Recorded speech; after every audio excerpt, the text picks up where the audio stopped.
Hello and welcome to the Human 2 podcast, the podcast that investigates how we stay human and true to ourselves during challenging times in our professional lives, with a particular focus on the accountancy and finance profession. After all, accountants are human too. I'm Hannah, I'm the founder of Accountancy Hub and director of Human 2 Limited. I'm also an inclusion consultant and an ICAW chartered accountant. Today I had the pleasure of talking to Natasha Weller, who is a career coach for mid-career professionals who feel stuck or unclear about the future. Natasha is one of our career coaches on the Accountancy Hub platform, and it was brilliant talking to her all about her career and the work that she does now with her coaching clients. We discussed the importance of workplace culture, how to navigate job hunting, how career fulfilment can come from small shifts, not only dramatic changes, and we also talked about career confusion and setbacks. Natasha emphasised the need for intentional career choices and the value of understanding your own strengths and preferences in the workplace. We also touched on how to position yourself for success, navigate self-promotion with authenticity. I think this is the perfect episode for anyone who is not feeling particularly fulfilled at work or who is looking for a change and doesn't really know where to start. Hi, Natasha, and welcome to the Human 2 podcast. Hi, Hannah. Very happy and excited to be here. Lovely having you on. I'm excited to get to know you a little bit more. So just to start off, could you introduce yourself to our listeners and give a sort of potted history of your career to date? Yeah, of course. Yeah. So my name's Natasha Weller, and right now I work as a career coach. So I work primarily with people in the early to mid stage of their career who are feeling at career crossroads and not sure where to go. So I help them, support them through that, take it from career confusion to knowing where they want to go and helping them get it. But I say now because I haven't always done that, and I've done quite a lot of different things during my, how many years will it be? I guess getting on to scarily 20-year career so far.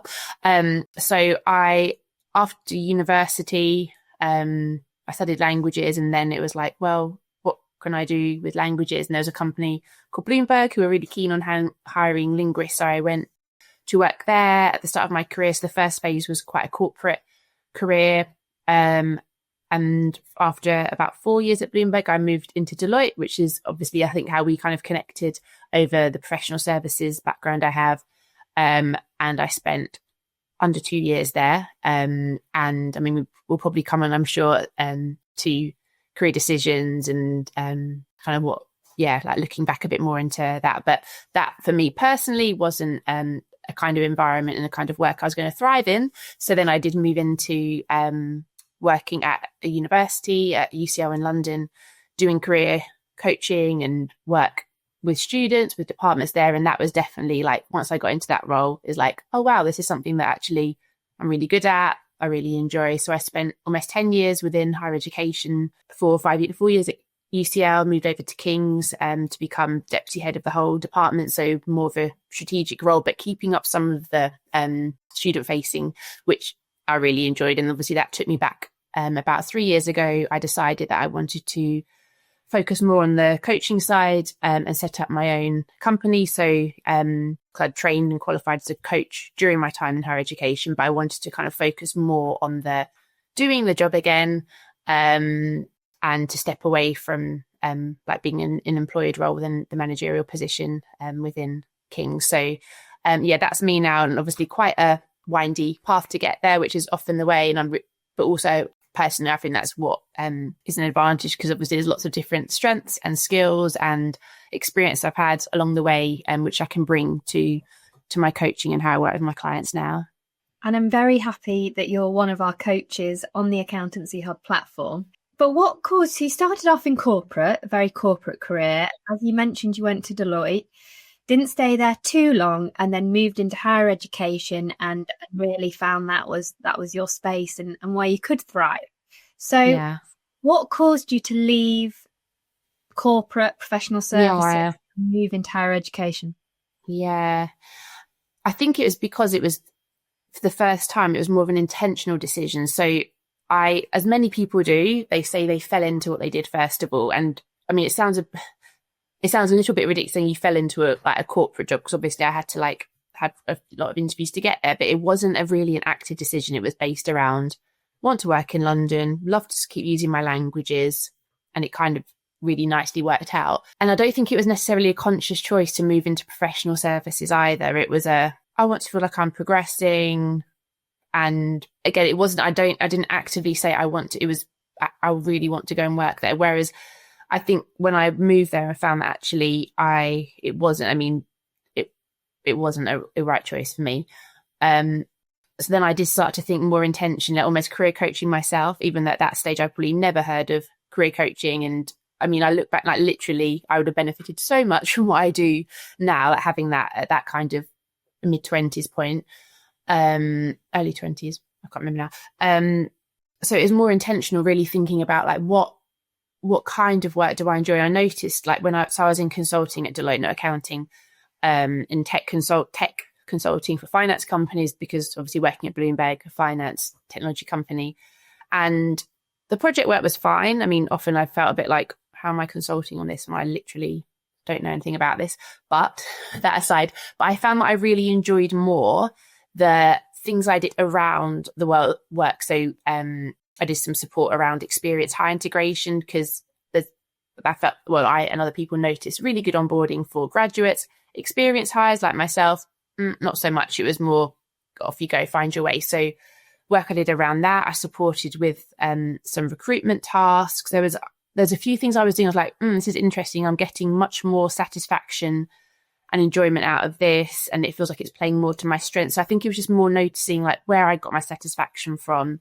And I don't think I wasn't necessarily again choosing to leave corporate. It was more, I saw the role advertised that I did eventually get, and thought like tick, tick, tick, like, wow, if I could be doing those kind of tasks as a job, like supporting people, working with people, that'd be amazing. Like it would be amazing. And fortunately, it did really pay off. And I think I didn't necessarily know then that I was never, well, maybe I still will, like never going to go back into corporate. It wasn't necessarily choosing public sector over corporate, but it was more focused on the role and the task and what would going to be making up my time, what I'd be working towards, like what the goal was, and thinking more about like kind of, what would bring me to life more. And like really fortunately, it was this time that it was a choice, which obviously I've stayed in that sector, that kind of work now for almost 13 years. I love how you thought about what you did enjoy in the role, and that it was actually the more kind of side of desk stuff that you got fulfillment out of and were good at, and it brought you joy. And sometimes I guess you can, in your role, decide to just focus on that stuff or lean more into that kind of work. But also, as you said, you can also find another job which is more of that and less of the things that you're not enjoying so much. Yeah. I mean, with the power of hindsight, and again, like if I had had some kind of career coaching, perhaps maybe a different internal move or moving into a kind of a people HR function role, maybe that could have also, like, I don't feel like there's only one career for people. Like maybe that could have also worked out. But yeah, the choice I made was to actually focus in on a role which fundamentally was about people, connection, support, because they were the bits, like even when I was on client projects, the one I love most, I was working on a project for a car rental company, got to travel all around Europe, interviewing them about the software. So it still was tech focused, but that was my standout, loved it project because it was a great team internally that I was getting to work with, but also I was getting to meet and talk to investigate lots of different people, put that picture together. So I think, for me, I did choose to move away because I don't think, and actually I know I have a lot of clients now who are in consulting still, there's not really a way for you to only focus on those kind of surrounding tasks, internal work as a consultant. Like, of course, you need to be out there on billable projects. So it wouldn't really have been possible, as far as I can see, to stay in consulting and only focus on the type of projects or the type of work that I actually thrive in and I'm good at. Yeah. And I mean, as you know, I was in consulting at a top firm as well. So we've got a lot in common, but I completely resonate with what you said about there not being that induction support for experienced hires. I mean, I wasn't an experienced hire. I'd come through the grad scheme and I knew all about the company's systems and processes. And I was relatively new to business consulting, actually. So that was new. But I would see experienced hires join the team who had such excellent experience, way more than me, you know, because they were specialists in HR or inclusion or tech or whatever it might be. But there was no induction really at all. And they were just thrown into a massive project at a high level because they'd come in, you know, at a relatively senior, you know, manager or above, and completely sink or swim. Very, very difficult. Yeah, because it was a completely different, like, and again, looking back now, I did speak to someone who was doing consulting before, but I hadn't done a massive amount of due diligence or sussing it out. So it was completely, whereas when I was at Bloomberg, it's like an individual contributor type. Well, like, as in you have your, you know what you're working on, you have your role in the team, I knew, and there was also like, personally, I felt like amazing induction there, even if you're experienced. I think hopefully it was better. In consulting, it's that project model, and I just didn't really, this whole having to fight and advocate for yourself to get on the kind of project work that you want to do. Like, I was very oblivious to that, and like, so that kind of whole getting staffed on a project, first of all, I just didn't really, I felt like I was just like completely clueless about how to navigate this, and it got easier, like it did. Like, I kind of absorbed and figured things out, but it was a completely different type of culture, completely different type of work. And yeah, there was a 2-day induction, but it was a company-wide induction, and probably more about the history. I don't remember. There was about the history, a couple of partners talking. It wasn't really, from what I remember, like nothing that supported me to then thrive or even be able to get my head around like how to function as a consultant, having never even worked with a consultant when I was at Bloomberg or anything. It was that completely alien new environment for me. So yes. It was something that I actually picked up upon when I was in the team, and I created this ways of working framework, which included just an overview of the entire consulting project process, which is something they'd never mapped out before. And, you know, because every single project is different, and some projects are small, some are large, all the clients are different, but there's similarities with every single project. You know, like there's always a scoping and planning part of the process. There's always the delivery of the project. And there's always the, delivering the final report or whatever it might be. And then the aftermath. And I sort of mapped out that entire project process just for experienced hires to know what we actually do. I don't know if people are still using it now. Hopefully they are. But I just thought that was missing, that kind of, this is what is central to every project, no matter what it is. Yeah.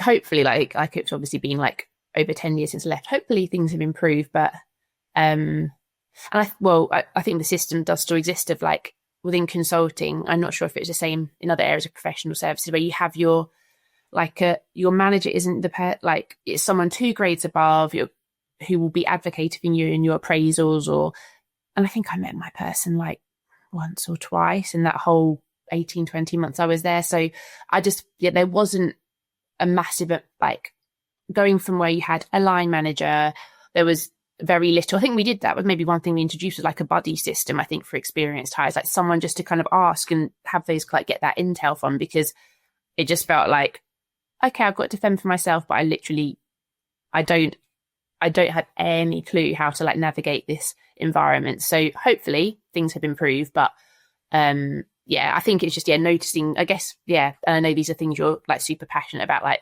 culture, and looking back now, I guess that's around like inclusivity and culture and making that sense of belonging that we know is so important in work, in education. Like that probably, because that was missing for me, that probably was like what made it feel like it wasn't for me a place that I could stay. And I keep saying for me, because for some people that environment is exactly what they want, and they would not thrive somewhere which is more more inclusive. So it is always such a personal choice. But for me, I found that environment wasn't going to be one where I was going to thrive in. So that fueled my decision to move into a different type of work and a different type of sector, I guess. So picking up on that culture point, you're right. I'm very passionate about workplace culture, and I know you are as well. What do you look for personally when choosing a place of work? And then do you have any advice for anyone who might be job hunting at the moment? Yeah. So I guess it's interesting because obviously I'm not looking for work anymore, employment, but if I were, it would be like, for me personally, it would be connection. Like I would want to work in somewhere where your department, your team isn't completely in a silo, like you feel part of that bigger picture and there's connection, interaction between different areas, where it is a place where you can, and I think pretty much everywhere has some sense of hierarchy, but I think it needs to be in a way where anyone feels they can share ideas and perspectives, and that it's not only like the decision makers who make the decisions. So I think that's important to me as well, where it actually feels that people can have ownership and can have the autonomy to do things and to take decisions and to do work in their own way. I think that feels important to me. And I think, to me personally, like openness and transparency, I know it's not always possible 100% in every situation, but I think that matters to me as well, where I feel like, there's a sense of openness, willingness, and that everyone, as far as possible, is like working together and excited. And like, that's why I guess I noticed more when I moved into higher education that not everyone, but there is more of a sense of like people genuinely really want to do the best they can for the students and the student experience, despite what we might hear in the media. Like, my experience is the vast majority of people in higher education really care about the student outcomes and really want the best student experience. So I think for me, that felt nice, that actually everything we did and the decisions we took were driven predominantly by student experience, and obviously working in careers, it was student outcomes and their future, and not really, at least not in the careers department, about trying to get as much money as possible or trying to boost. Obviously, there may be other areas of universities who are more bothered about income, but for us, it was more about the experience and the outcomes and doing the best by our students, and all students, not just the ones who may be more likely to, secure particular types of work. Like, we want to do the best for all students. So they're the kind of things that I would look for. And I think, although interestingly, like I say, I'm not looking for employment now, but I do often do freelance work. And I was just wondering, I guess I was thinking to myself, like, would I say no to a particular type of freelance work because of the culture? And I think it's probably less likely, because I guess if I know I'm freelance, it depends what it is. Like, I think there would still be some red flags, but maybe I wouldn't need all of that if I'm a freelancer. Maybe I can because I'm a bit removed and it's not a permanent thing. I think I probably I'd be more kind of flexible on that. But fortunately, the places that I have freelanced at, like, even though they've been quite different with their different ways of working, that communication and that setting me up for success as a freelancer, like giving me the information, the systems I need, be willing to answer questions, that openness and communication. And even so, I felt part of the team as much as possible and didn't feel like an outsider. So I guess actually reflecting, like, even though I wasn't massively looking for it, fortunately, those attributes were still have still been true of anywhere I've done freelance work with so far. So yeah. But again, I think, like we said, it's such a personal thing, isn't it? What people look for in culture. But those would be the things that I personally would look for, ideally. Okay. And do you have any advice for someone who's job hunting at the moment and, culture's important to them, and maybe they don't really know what culture suits them and allows them to thrive? And so maybe that's the first thing, to work out what that is. But what advice would you have for someone job hunting at the moment? I think that is, like you say, the first thing. Like, it's actually a lot of the work I do with my clients, like, first of all, will be looking kind of at their career or life so far, and through that, so doing that process and thinking, like, where have I thrived? What are my values? What motivates me? And just building up that picture yourself first, because you can read a culture and read a values list or a company statement and think like, oh yeah, that sounds, we're a dynamic, innovative company, be like, oh yeah, that sounds so me, that sounds so cool. You might think it would be so good, but then actually, if you spend some time first and actually you're someone, oh no, I think I value more having space to think and not having to be pushed into quick innovation all the time, for example. So I think firstly, really looking at yourself, and I do on my website, I have a guide, I think five ways to kickstart your career shift. And the first step is all about, so you can go onto my website and download that. The first step is all about that looking inwards and getting clearer by yourself. And then once you have a sense of that, it's like, how can you test and explore if where you're thinking of working has that? And I do think it can be very hard. You can get a sense of the culture from like a website, but I think it is really good if you can take that next step and try and find out a bit more. So I guess the next step would be maybe actually, are there things you can watch, like YouTube, or what kind of things are they posting about, or what's said about them on Glassdoor, like maybe still online. But then the best thing you can do if you can is to speak to people. And I would say speak to a range of people, because whilst, say, for example, with me, I spoke to a technology consultant in Deloitte and he was really generous with his time and he shared his experience.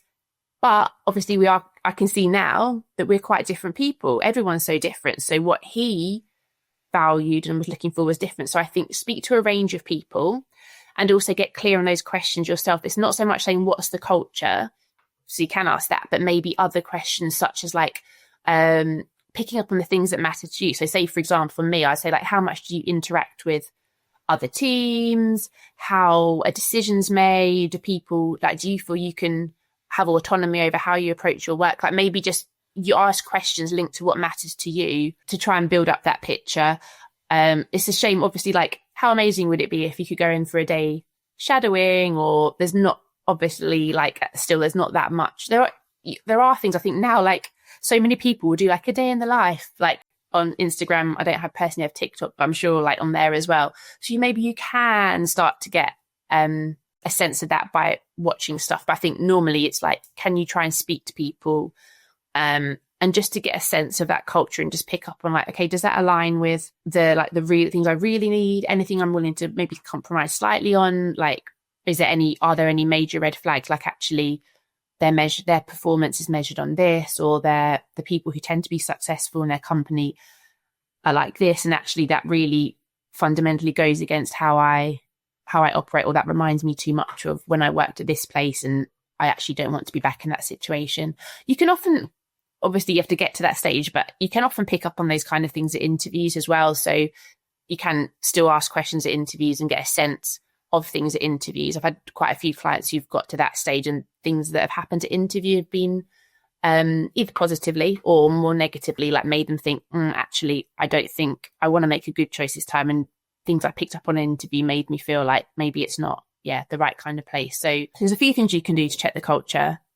And it's probably the more proactive you can be. There are things you can do reading and online, but if you can take that next proactive step and try and speak with people, I think that's the best thing, really. I don't know if you listened to the episode with Dr. Jim Rogers, but when he was a teacher and he was applying to work at school, he actually stood in the playground speaking to teachers and parents to understand what the culture was like, which is, it's funny, isn't it?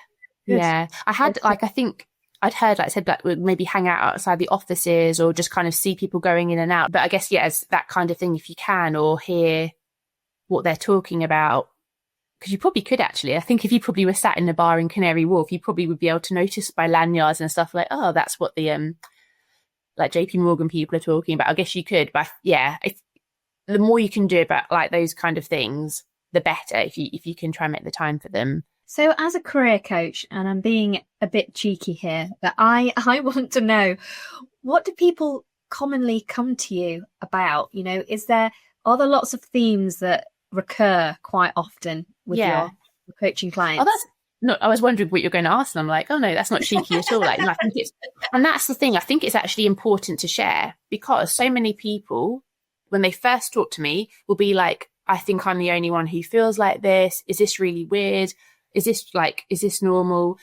And it really is. So I do notice everyone's unique and there are personal things, but there are a lot of things I would say come up. So if I think predominantly, I say at the moment, the last kind of year or two, like setbacks, people will often come to me after some kind of setback. So that could be redundancy and the impact it's had on them, or recurrent redundancies and how that's impacting them, like mindset. It can be like maybe like situations at work where they are really unhappy, like because of the way they've been treated or a certain situation that's happened. So often it can be some kind of setback, and they want to move forward and like take back control and feel that they have ownership of their career and the direction they're going again, and to rebuild up that self-esteem. So that'd be one thing. Secondly, a common thing is like confusion, like I don't know where I want to go from here. Like, do I want to stay in the line of work I'm in, or actually do I want to shift slightly, shift in a big way? So it's that confusion and just not feeling like they are able to work through like where they want to go and how, and then the how to do it. I think that's a big thing, especially if people have worked in the same company or the same role for a number of years. They like so often feel like they don't know how to apply for jobs. They don't know how to look for a job anymore. And then like another thing would be the sunk cost fallacy. So a number of my clients will have worked in a particular area, potentially will have studied that. So say an engineer will have studied engineering, or an architect will have studied architecture for a number of years and qualified, or a number of careers where you're invested for quite a while. And then you feel like, oh, I'm in too deep now to get out. I don't want to be doing this. So the sunk cost fallacy is that you've sunk so much into this, like money, time, energy, that you can't get out now. You're in too deep, but you can. And it's not always about leaving something completely. Like maybe there is a sideways step or a stepping stone role which enables you to not feel like you're giving up everything and that you've wasted anything and you're moving on from it. So yeah, so I think the career confusion, dealing with setbacks, having that confidence to move on from something after they feel they've invested a lot of time in it would be the common things. And then a lot around like, how do I job search in this market? How do I effectively like put myself out there, market myself? So things around CV, but also more what are they saying and how they're approaching talking about themselves would be a lot of the common things. And then, yeah, feeling that they want to be able to have confidence and create the next step that works for them, because so often all of us, myself included, will fall into something or carry on in something, and then they come to a point like, no, I do want to make a change, but I want to make sure that it's the right one and they're setting themselves up for success in the next chapter, and it's that they're really being intentional about things now. So that's, yeah, they would typically be the kind of challenges that a lot of my clients would come to me with when we first start working together. I mean, now you say those three things, it completely makes sense. And I think we're all having careers where we move around and we have those squiggly careers, as it's called. And, you know, sometimes you just come to the end of one road and you want to either go laterally or stay in the same company, do something slightly different, or make a complete change. And I guess it depends what stage you are in your life as well, and whether you're wanting to have children or you've just had children, and what was important to you before might not be so important now. And so many things can happen, can't they, where actually you need to look at your career, which is most of your life, you know, more than your actual personal life. You spend more time at work than you do at home. Yeah, exactly. And I think it is having like making shifts, and like I love that whole squiggly career concept, and the work, all the work that they do is more normalized, and I just think that's so amazing to see, because so many people stay in something because they think they have to or should, or that they don't necessarily see how they can move on from it. But like, fortunately, I get to see so many examples of people who I do, but also I think there's lots more examples out there and you can see. And I would actually say, and it almost surprised me a bit, I think I thought, if I'm a career coach, I'm mainly going to be helping people make massive, dramatic changes. Like, and actually a lot of the time it's not. It can be. Like I have a number of clients who have made a big change, but often it can be a change to either how they're working, where they're working, a slightly different area of their industry, a slightly different type of company, that culture, different type of role actually gives them what they're looking for, and they have that clarity and they have that sense of direction, ownership over their career again. So it's not all about having to, you know, set up a yoga studio or move into doing like being an artist. It really isn't. You don't have to only do those kind of things to feel fulfillment, and there's plenty of people who've moved within the corporate world and they still are like feeling so much better, and they're and they're thriving doing what they're doing, or who have actually, I've got one client who is actually very staying put where she is, but now she's working on the kind of projects and she's doing the kind of things that she feels really fulfilled. And she also feels she knows where she's going next when the time is right. She's taking action, which sets her up better towards that. But actually her career clarity and her, like, the good outcome for her was stay where I am, but shift the kind of things I'm doing and just feel more like I'm more being more intentional about how I'm developing and how I'm like, the kind of things I'm being involved in. So it doesn't always have to be a massive change to get you that fulfillment and that career happiness that I think obviously we all want, right? Many of our listeners will be accountancy trainees who are approaching the end of their studies, or they might even be qualified accountants, people in professional services who are just looking for their next move, whether that's internally or externally. How can you position yourself effectively when you've made that decision that you want to change something to do with your career? Yeah. So in terms of like positioning yourself, like to set yourself up for success when you are ready to do that. Yeah. So there's a blog that I recently wrote for you to share on your accounting, which a lot of that I think would be covered in that if people want to take a read through that.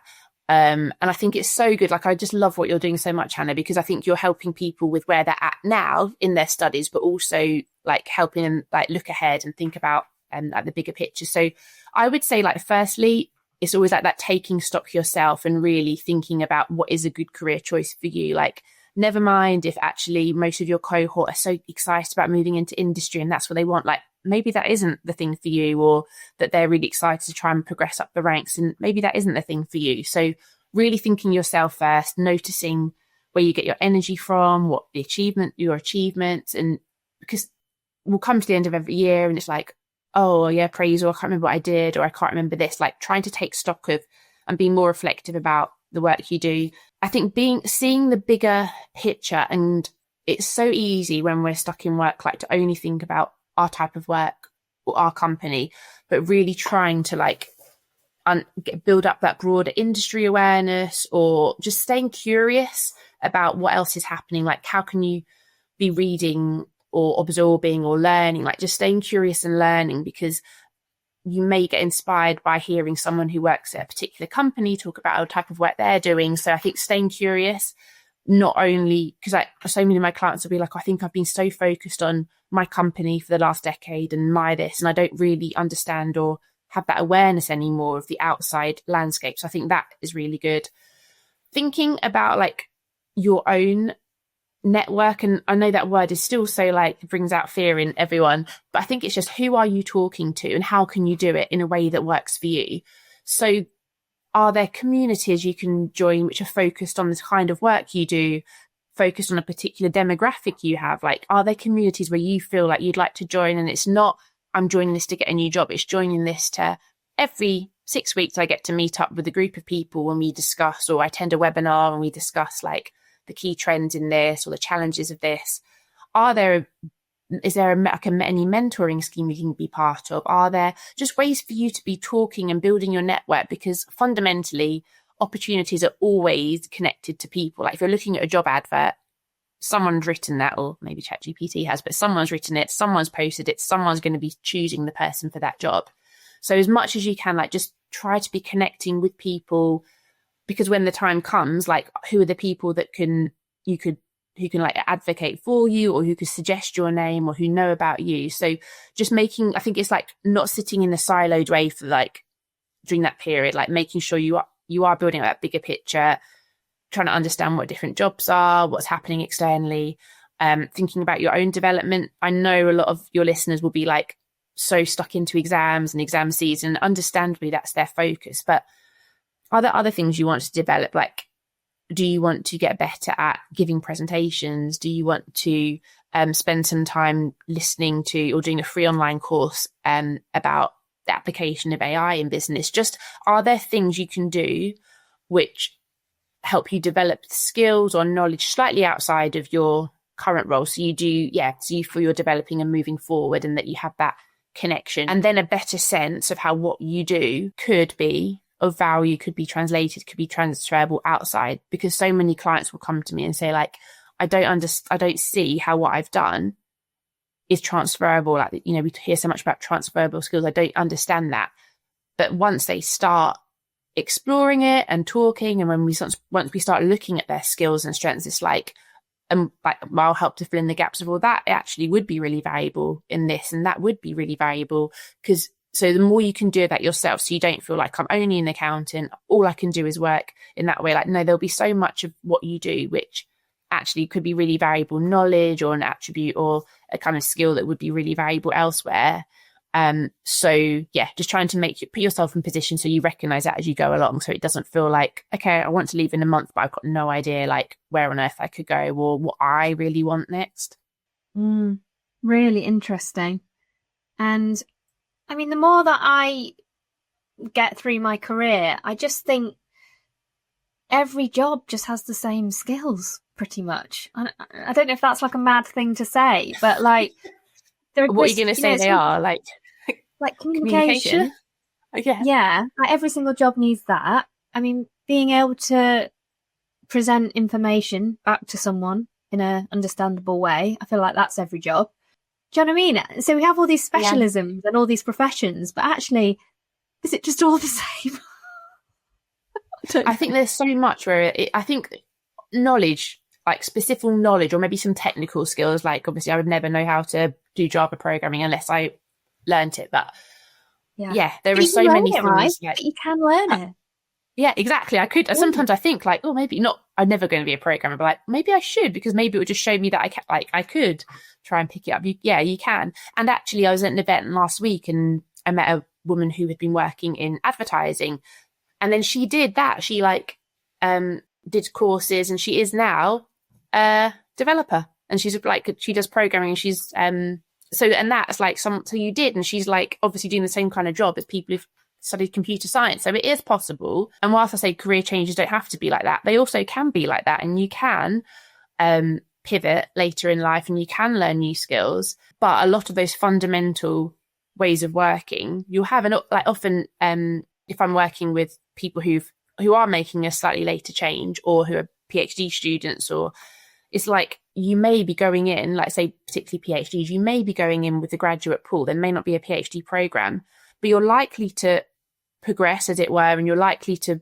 get on with your work so much more easily and quicker because you have that life experience. So like often if I'm working with PhD students, I'll say like, yes, you'll go in the graduate track, but you are more likely to get promoted quicker and just get into your work and understand it quicker because you have that life experience. I think that's the truth. Like if you've built up those skills and you've done them in a different environment, it's really an asset to take elsewhere. And if you can think about things differently, you have a different perspective. But I think there still is probably, and I'm just going off on a bit of a tangent, like I think there are some industries and some people who are really open to consider people who are career changing. I think the reality is there are, and also in today's market, there are some people who are like, no, I need someone who literally has worked in X type of agency or someone who's worked in this type of product before. So I think it's not like we can talk about actually there's a really strong base for a lot of people to make a change and pivot, but we have to recognize that it's not always what the employer necessarily wants, and that is a harder case sometimes to for that person to like market themselves and get themselves hired into that type of role if it is like a completely different shift. Yeah, I completely understand that. And yeah, I was a career changer into accountancy and professional services, and I wish there had been like a career changer program, whereas I just joined the graduate program slightly older, which was absolutely fine, and I wasn't too old, whether there is a too old, but actually there could have been a career changer program full of people that have had a different career but have all those transferable skills, are willing to reskill, and they want to do this professional qualification. Mm-hmm. And we're all sort of in the same boat, if you know what I mean? Yeah, definitely. Yeah. And there are some of those, but they're kind of still few and far between, right? Or you see like military leaver programs, and there are schemes, but yeah, it'd be great. Or career returners, if people have chosen to take a time out from work for whatever reason. And there are some, but it'd be amazing, like if that was more prevalent, so people felt that actually, yeah, sure, it's completely fine if I want to retrain as this, is because I'm going to have my community and there will be a lot of support along the way, like normalizing it more, I guess. Yeah. Right, I'm going to throw this curveball at you. I've given you no time to prepare at all. Right. Natasha, what makes you human? Everything. But I would say probably that I, as far as possible, and everyone's human, I try my best to not try my best naturally. I don't think I put up a facade, and I will share and be open about like what I find hard, the realities, and connect with people human to human. Like I think authenticity like feels really important to me, and as far as possible, I really like am authentic. I say as far as possible, so I'm sure there's times where I'm probably like, oh, you fine? Okay, yeah, I'm fine.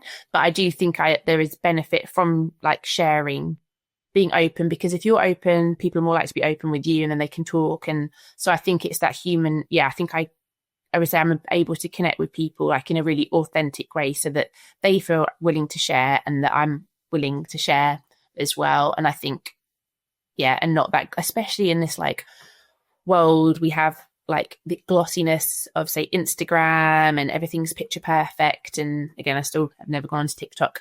So I think you can have that, but actually the reality, like to connect with people human to human and their whole life and the bigger picture, not just like the Instagram reel they post or that, or the beautiful picture they have, which is like them at their best. So I think it would be that I think I really try and to connect with people in that way, and to like be or open myself in that way, which makes it harder because to like, now I'm a self-employed person, I have to market, but like sometimes I'm a bit of conflict, but you know, do I need to do the marketing in a glossy way because that's what's gonna like, that's what everyone does. I know what you're saying though, because I also would consider myself pretty authentic. That's just the way I am. I try not to hide anything too much, but I think authentic leadership is very difficult. You know, if you're being a leader and you feel like you need to know all the answers, I don't think a leader does need to know all the answers, but you know, I think leaders can be put under pressure to be a certain way rather than being their authentic selves. I'm not saying I'm a leader, I'm just saying that's what I've seen. But to what you were saying about social media and self-marketing, you know, I'm doing a lot of self-promotion with Accountancy Hub, and yeah, I am in conflict. How natural and human do I be? Because yes, I am human, and also the business is sort of up and down, and being a business owner is really difficult.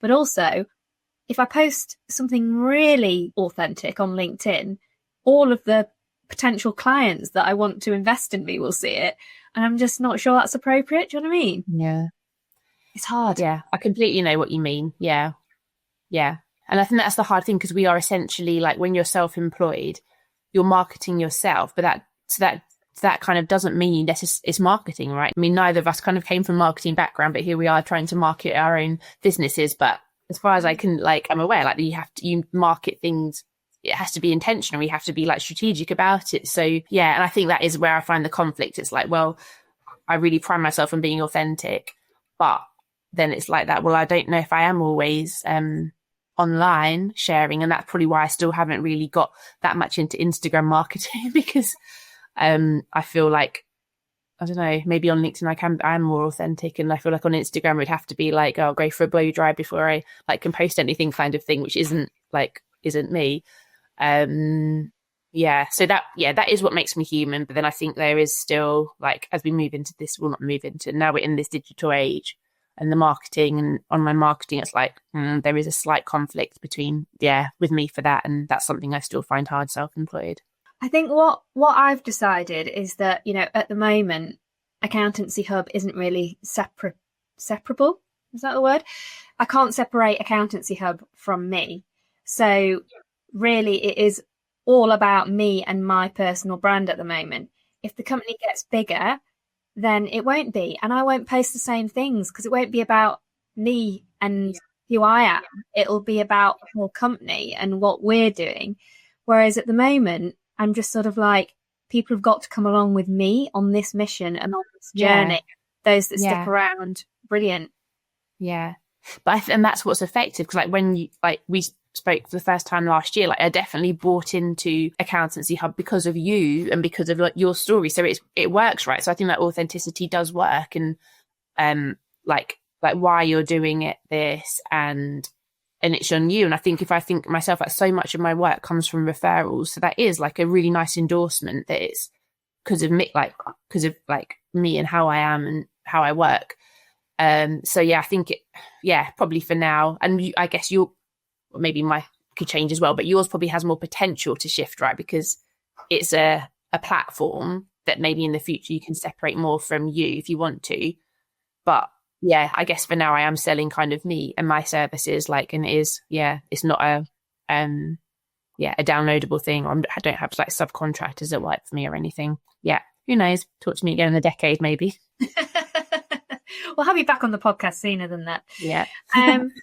So just to finish off, what advice would you give your younger self? Yeah, so much about so many different aspects of life. But if I think about the work, I think that personally, you go through school, and I like was very good at working hard and to get my good grades and very outcome, like, it's very much like, what's in front of you. And so I think when I got into work, I almost didn't know the rules of the game in terms of like, I wish now I had, one, probably got kind of career coaching, but I never would have known what that was then, but spoken up more. Not, I think probably I was used to work hard and your hard work will speak for itself. And I think when you're in work, it's like, but also what else should you be doing? How is your work seen? The visible, like, how is your work visible? How are you, like speaking up in meetings? How are you putting forward ideas? Like, how are you engaged? And I think probably until I worked in higher education, actually, I think I was much more still, it was like work hard to do well. But it's like, no, when you're in the working world, it's not an exam. You can't like study and work hard for it. It's like work hard plus all those other things which help you do really well in a workplace. And I don't think I was aware of that, like kind of how to do well in work in a corporate or just, in a work environment, and how it's a shift in kind of how you're used to go to the class, take the exam, write the essay, like it's completely different, right? So yeah, totally. And I think I've learned that as well in my career. It honestly isn't about working the hardest at all. You can work as hard as you like, but it won't necessarily get you that promotion if people don't know what you're doing and you're not coming across in the right way in front of the right people, as sad as that is. But there is strategy to it. Yeah. And actually, as much as like personally for me, working at Deloitte wasn't great, it was the first time actually, I think, in because you got the feedback from like your project managers, and actually one project manager I had who she wasn't much, she was maybe the grade above me, I think, if I think about it, but she actually was really good at giving that kind of feedback and thinking about visibility, and why don't you email me every Friday what you focused on that week? Because I would just assume that they would like, they probably know what I'm working on. So she actually did make me think more about that visibility. And I think that because whilst it wasn't right for me, there was a lot I took away from that 20 months, like resilience and a lot of those kind of visibility skills, which I think I did use for sure. Like once I got into the career stage I've stuck with. So I think I didn't learn it. I didn't really, those kind of, it's not like I good into personal skills, I think, but it's more those managing upwards. That's the term, isn't it? Managing upwards and being intentional about visibility and career and that kind of thing. I don't think I knew how to do that, like in my first kind of the first part of my 20s. Do you think we should be taught that when we enter the working world? So is it? So when I was at King's, we obviously this is just a small example, but we designed and we were running a workshop. I can't think the title of it, but it was to support students like to be able to thrive in work and talking about this kind of things. And like basically pretty much no one came. So yes, I think there just wasn't the interest in it. They were much more concerned with like the getting in and not the getting on and the kind of then how to do we had like, sorry, I've forgotten the name of the workshop, but there wasn't the interest then. And yes, it could be spoken about more in schools and in universities and colleges, like before people leave into the workforce. But it's just whether that's because sometimes you have to see things in context, right? So I wonder if maybe it would be better placed in companies. And actually, there was someone I was coaching, I think it was earlier this year or end of last year, who was starting her graduate job, and she wanted to have coaching around how to thrive in it and how to navigate working when she hadn't worked in it was a public sector corporate. I won't give the name of the thing, but it's like a bit of a hybrid between the two, and how to navigate that and how to thrive and how to so I think, yes, it would be good, but I think the companies would probably love it that people came workplace ready, but I don't think the people want to learn it whilst they're still in school or university. I think they probably are more ready and to learn it and absorb it and to put it into context once they start working, so they have the real examples and they can see and learn by doing and seeing it. So yes, in short, but I think it's probably going to happen more once people start working. I think it's something that Accountancy Hub can do, because we put on webinars around professional skills, and maybe it's even something we can do together, Natasha, for people that are training in those first few years. Yeah. Something to think about. Great idea. Let's do it. Anyway, thank you so much for coming on the podcast. I've really enjoyed it. Enjoyed getting to know you more. Oh no, thank you for having me. I've loved it. And such a big fan of what you do, and I can't wait to see your success grow and grow. Thank you very much.